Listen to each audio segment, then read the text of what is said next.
So we're at the stage now, we've got the sleeve gear in place inside the casing. I'm going to assemble the final drive sprocket. So over here we have the magical, the mythical Sturmey 4-speed gear book of instructions spare parts list, which I've gone through some parts in some of the earlier sections of this video. So this is quite a useful book. I've been reading it a lot, as well as the 3-speed 1931, which actually references many of the same parts, including the casing, which is a B IV I mentioned a few times, but the only reference to that is from the 3-speed Sturmey book, which references the B being a Royal Enfield issue box. This is available online, the links are in the videos, but you can see here things like assembly guide, disassembly guide, gearbox ratios. But this manual includes the parts for the lightweight gearbox, which this isn't. This is a heavyweight. But again, they share many of the same parts. So a few pages on, so pages 16, 19, and then we're into the diagrams. We'll come back to this. Through to, so here we are, page 32, heavyweight. Sorry, it's upside down, but heavyweight gearbox parts.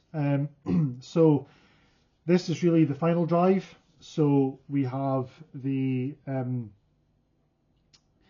axle sprocket is a 17 tooth. So the part number for that is LS441F.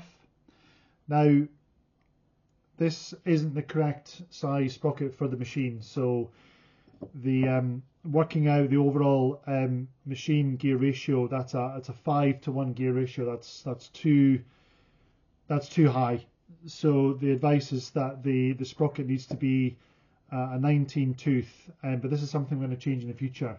The sprocket's well worn anyway, but just for the purposes of getting the bike running, we're going to install the 17 tooth, which is a 5/8 pitch by 3/8 thickness. So it's all about the sprocket onto the sleeve gear. So what else have we got showing here? So there is I'm going to go back to the drawings here. So I'm just going to highlight where they are. So here we have, this is the there's a combination of washers here. So there's a felt washer and a leather washer that act as sort of oil seals in themselves, as well as the shielding on the bearing. There's the lock nut, and then there's the lock nut retaining plate, and then the retaining plate screw that stops the lock nut undoing and the sprocket spinning, which is what happened with this gearbox. That's why all the spring stud nuts were all fouled and just mangled, because the sprocket was loose and just sort of wore them away. The LS409 is what would be the original large oil shim washer, which we don't need because the bearings are shielded. Remember the last part we installed the bearing, which is a modern type 6206, which is LS400, and then the other bearing on the left hand side is a CS24. That was the 16 by 40 by 12. And then what else did we reference here? I need to go back to the parts listings on the final drive. So we just covered off there the sprocket is 441F in this case, but if we go up to a 19 tooth for a Norton, in this case that would be a 441G. The axle sprocket distance washer 442, that's these.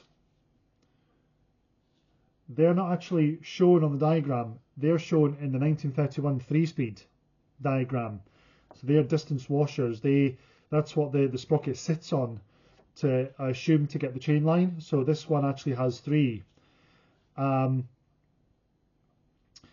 then we have here is the the locking plate, which this isn't the correct locking plate. I got this actually off eBay. You can see here this is for a larger nut. So, but I'm going to use it for the time being until I source original or make one. So you can see it will actually hold the nut in place, although there is some movement. But just for the purposes of getting it complete, I'm going to install that with the screw. And then you've got to back up to the bearings section. So as I mentioned, the main gear was LS400, and then the LS409 was the oil retaining steel washer. There was one both on the inside and the outside, but we've got the shielding on the bearing. And then we have the E453, that's the leather oil retaining washer, which is the larger one. So this is this one. And then a smaller felt oil retaining washer. So that's everything that's needed to fit this. And then in order to fit the sprocket and tighten it down with some force, I think I've read or seen mentioned something like 60 Newton meters. Now I don't have a socket and a torque wrench that does that. I've got this 32 mil. Sorry, it's actually the other side. So it's a 36 mil spanner. So I'm just going to give it a good tighten up with that one. And the only other tool I need is a screwdriver. But I'm just also going to again apply a little bit of copper slip onto the splines of the final gear. I'm going to do this first, and the threads of the lock nut, they were pretty fouled and seized just due to kind of exposure to the elements mainly, but I don't think it can do any harm. It might be the wrong thing, but I think there should be something on there. Again, the workshop manuals don't really get down to this sort of detail there, so just gonna apply a little bit here.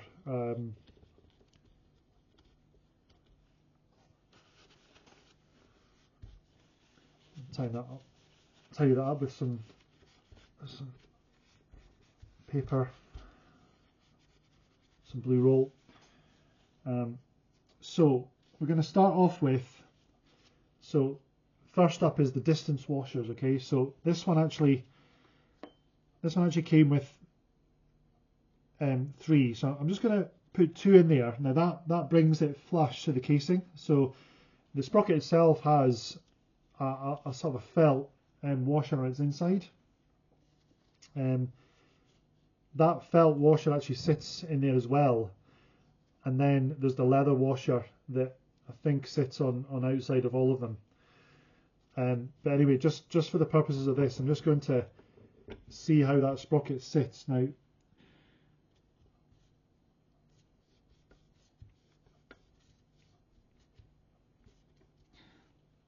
What that's doing is it's actually compacting down onto the washers, the leather washer, which I guess is the idea, because then that holds the oil in place. Now, given that the gearbox came, sorry, I forgot to mention that it actually came with a thin sort of a shim type washer, but I'm not putting that on because the bearing already is a shielded bearing on the outside, so I don't think that's needed. So I'm just going to leave that one out. But I'm going to put on this third distance washer just to see what effect that has. And I guess we won't know until it's actually on the bike to see the chain line. But since we know that the clutch is going to come off because the sprocket's the wrong size, then I'm not too bothered at the moment about whether 2 or 3 washers is the right amount. So just that's not kind of compressing down as much. So I'm kind of leaning towards having the 3 in place, and I'm just going to show that the sprocket is a good distance away from the case. So I'm kind of happy that that's kind of everything in its place. So the felt washer, the leather washer, the felt washer should be soaked in a little bit of oil, so far as I've read, so I did that. Just used the kind of gearbox oil that I'm going to use, which I'll cover off in another part. the felt washer locates inside the sprocket, and then the large one here. You can see the markings on the gearbox.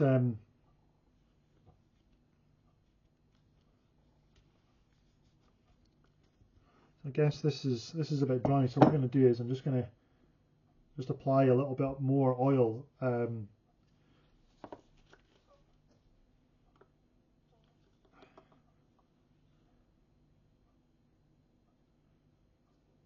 Just so, I guess the idea is that this leather washer slides on the casing, so if it's dry it's just going to sort of rub it away. So give it a good coating of oil, so that it'll actually just not rub too much or rub it away. So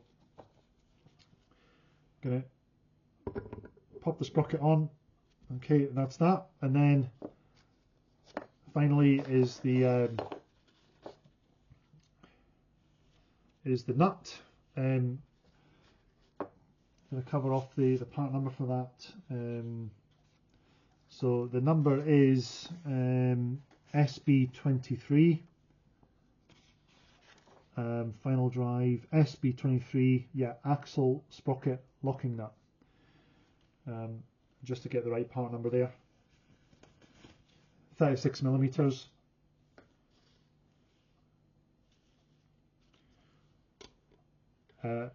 Locking tab. So we're going to line that up with the, I guess the nut needs to go on first. So this is a left hand thread, so lefty tighty in this case. So this is where obviously we're going to need the chain, using the final drive chain to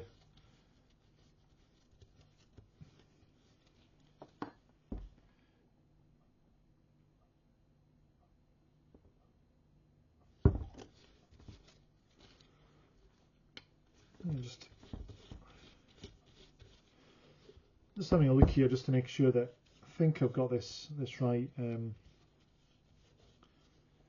So the leather washer is moving there. There's some resistance, but it's not binding. It's moving with the sprocket. So I'm pretty comfortable that that is how it's meant to be.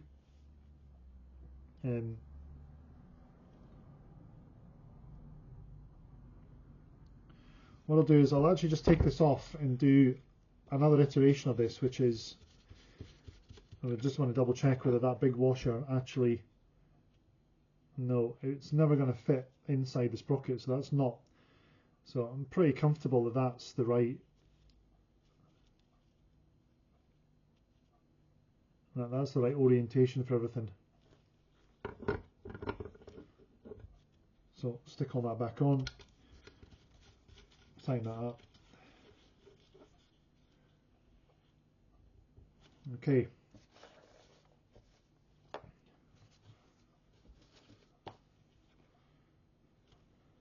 So then in the next video we'll obviously show that that lock nut will have been fully tightened up, and then the locking tab goes on. Obviously this nut will have moved when it's tightened, so that the tab just goes on, and the screw goes in to the hole in the sprocket like that. And there we are, one step closer, hopefully. Touch wood. Thanks for watching.